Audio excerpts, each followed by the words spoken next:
you put all those worries and thoughts into your head yourself, and you don't need them because they don't help you at all.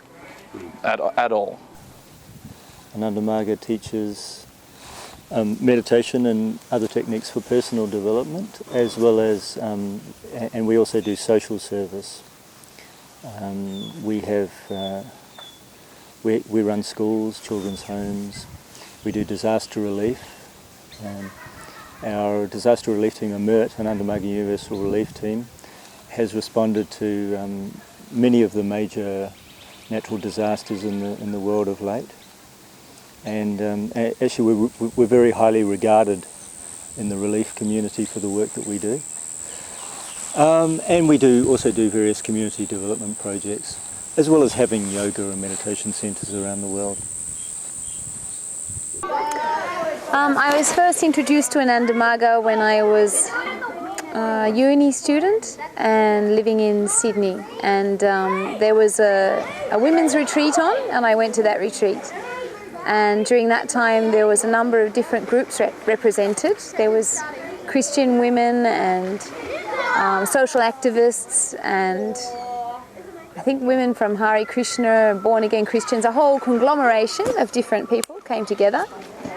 And I noticed that the women who were practicing Ananda Marga meditation were somehow very humble and very sincere in their devotion. I went into a room and they were all meditating together.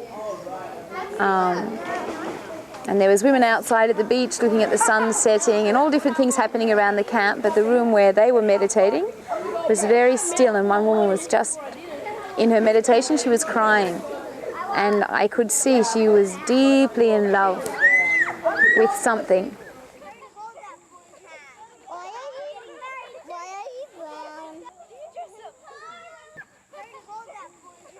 I fell in love with it, and I still love it. I went to India a number of times and I met Sri Sri Anandamurti, our guru. And I felt each time that I met him that I discovered more about myself, and I felt that it's a path that I've been on for a long time, knowingly and unknowingly. So for me, coming back to Ananda Marga was like coming back to myself, coming back home.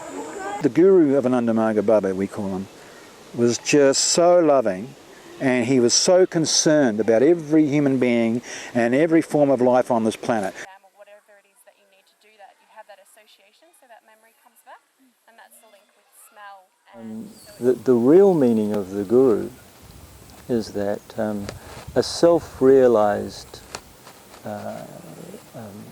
master in the human form is a perfect reflection of consciousness. If someone is self-realized, they don't have any individual ego, and so their entire being is a reflection or is an expression of the cosmic consciousness. And that's the real meaning of the guru, that the cosmic consciousness is teaching you through a certain medium. The mind determines the behavior and the physical appearance to a certain extent. So the concept in yoga of a guru is very important, because a self-realized master, through his appearance and behavior, can also reflects or relays that feeling of consciousness. So to experience consciousness, you have to go beyond the normal boundaries of the mind. You can't. You can get a concept of it theoretically by listening to someone talking about it or reading about it, but at some point in time, to really experience what it is, you have to go beyond the normal parameters of the mind. You can't think about it. It's the process of transcending the mind, transcending one's own sense of self into the cosmic self, into the universal self. Meditation is that process of expanding one's own sense of awareness, one's own sense of existence, one's own sense of consciousness into the cosmic awareness, the cosmic consciousness. It's about you. It's about finding yourself, in yourself and in everyone else. It's about finding the cosmic self in yourself and in everything else. How can anything beyond me be as beautiful as I am? You know, and that's loving yourself in a humble way. I mean that, you know. And when you feel that, then it's for everybody, and it's all pervading. You know. But as I went deeper into the meditation, or really as I just practiced it daily, even for just a little bit of time, I started to notice changes in myself that I hadn't expected. It was an opening in my heart. If people said to me now, does meditation work? After nearly 40 years, I could say, yes, it does work. And if it's true that all this meditation is about merging with some higher consciousness or light, I really believe that deep within myself, I can't measure it, how much, how little, but it's, you know, maybe that much of it, much of me has merged with something anyway. I just sense that.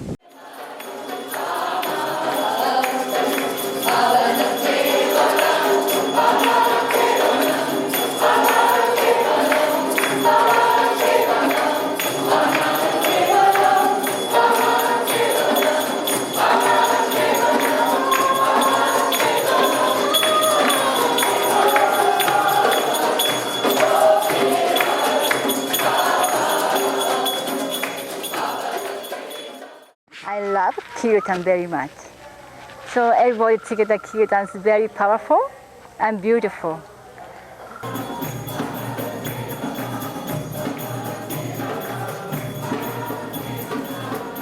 I realized that actually the kirtan is very beautiful, and that the music, which is very sincere and quite repetitive, just carries you along. So you get into the flow of it and you can be transported to quite other places.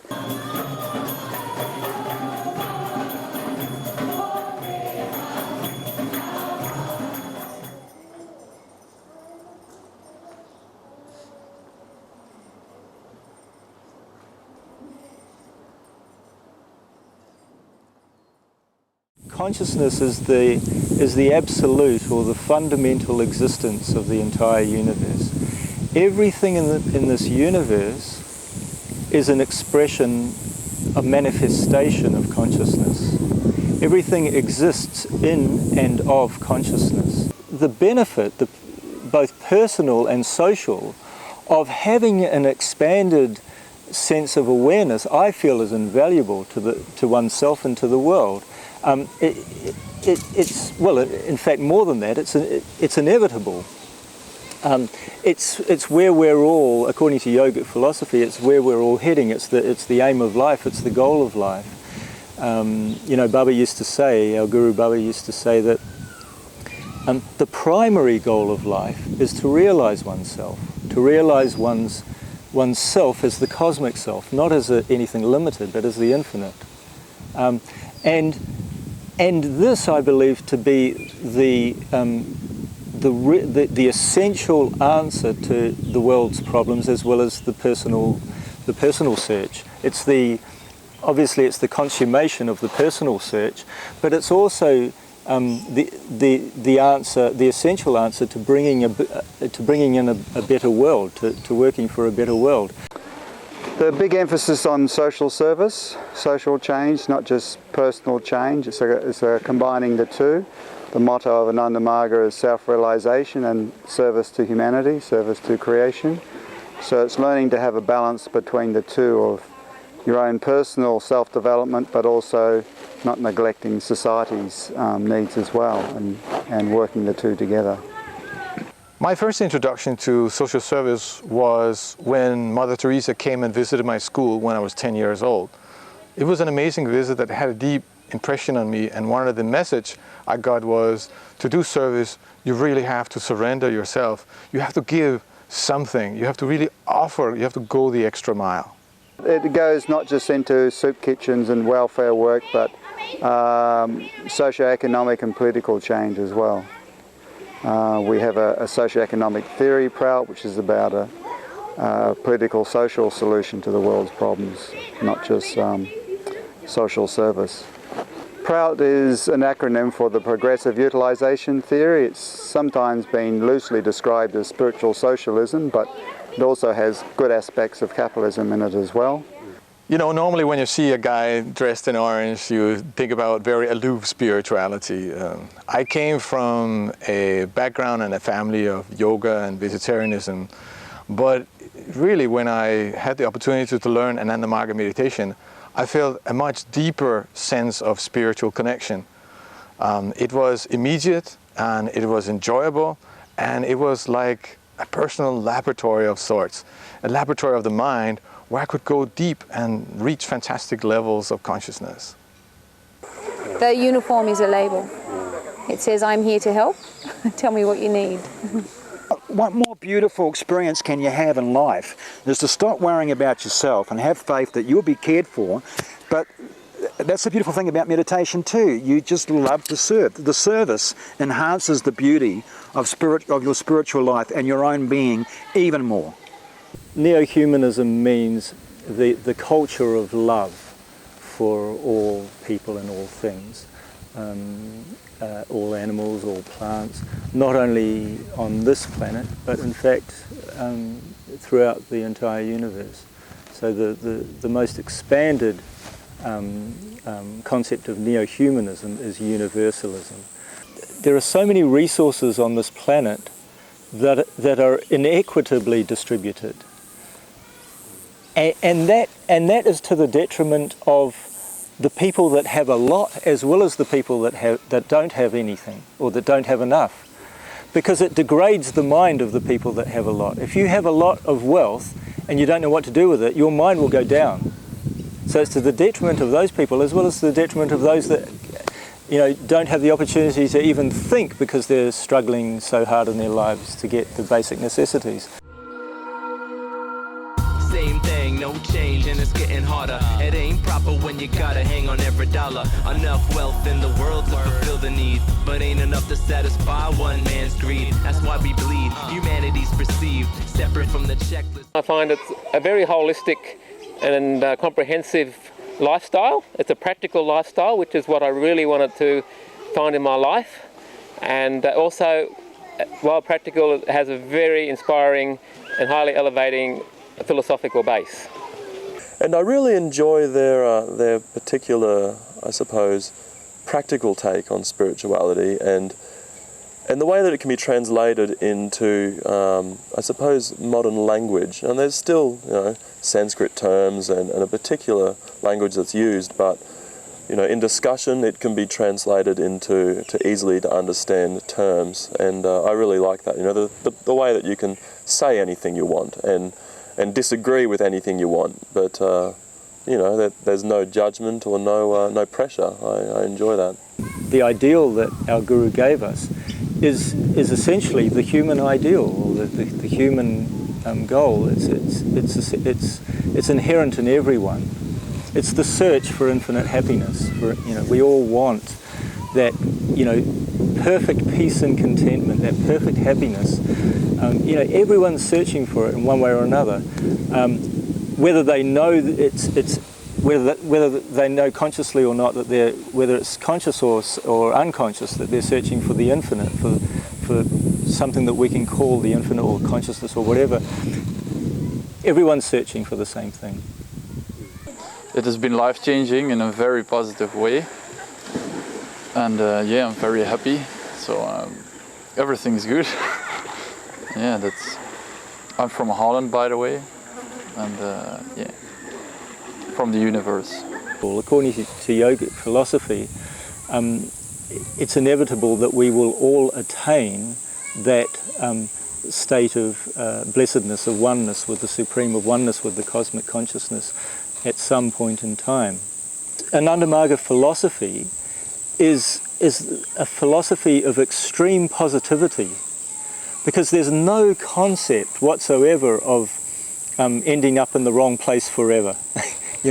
The only concept is ending up in the right place forever.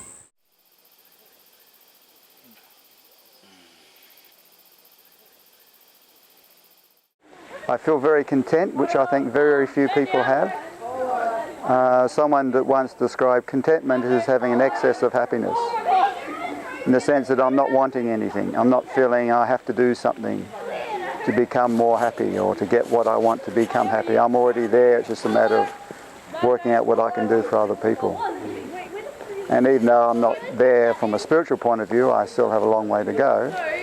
But I'm incredibly happy compared to when I first started.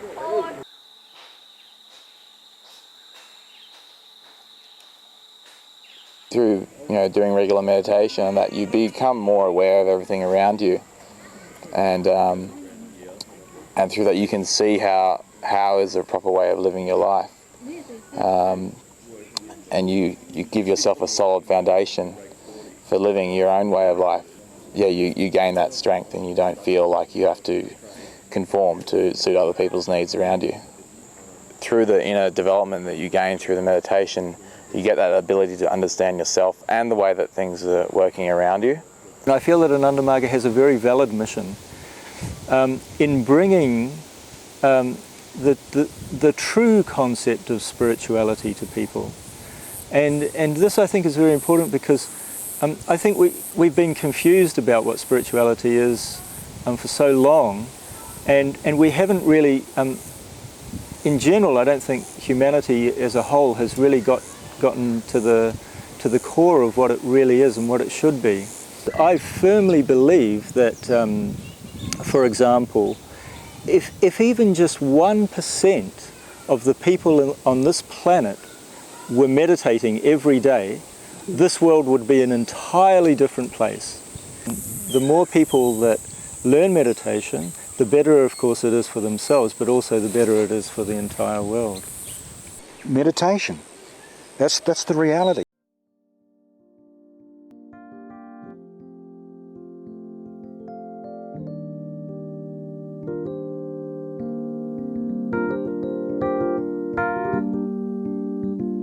Thank you for taking this journey with us. As we continue to be aware of our blessings, those very apparent, and noticing those in disguise. We are the ones we've been waiting for.